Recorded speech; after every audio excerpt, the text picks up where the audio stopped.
اعوذ باللہ من الشیطان الرجیم، بسم اللہ الرحمن الرحیم۔ السلام علیکم ورحمۃ اللہ وبرکاتہ۔ میرے پیارے دوستو، آج میں آپ کی خدمت میں جو حدیث نبوی صلی اللہ علیہ وآلہ وسلم لے کر آیا ہوں، یہ سب سے زیادہ حرمت والے مہینے کے متعلق ہے۔ نبی اکرم صلی اللہ علیہ وآلہ وسلم نے ارشاد فرمایا، سب مہینوں کا سردار رمضان المبارک کا مہینہ ہے، اور حرمت میں ذوالحج سب سے عظمت والا ہے۔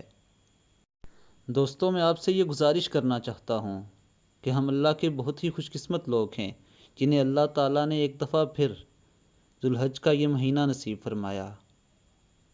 اس مہینے میں زیادہ سے زیادہ عبادت کیجیے اور اللہ کا ذکر اذکار کیجیے، اور صدقے دل سے اللہ کے آگے معافی طلب کریں، اور اللہ سے جو بھی دعا مانگیں گے انشاءاللہ وہ قبول ہوگی۔ اللہ پاک ہمیں نبی پاک صلی اللہ علیہ وآلہ وسلم کی احادیث پر عمل کرنے کی توفیق عطا فرمائے۔ اور اس کے ساتھ ساتھ دوستوں، میرے چینل کو سبسکرائب کرنا مت بھولیے گا، اور بیل بٹن پر بھی کلک کریں تاکہ آپ کو ڈیلی اپڈیٹس ملتی رہیں۔ اب تک کے لیے اتنا ہی، انشاءاللہ مزید احادیث کے ساتھ آپ کی خدمت میں دوبارہ حاضر ہوں گے۔ السلام علیکم۔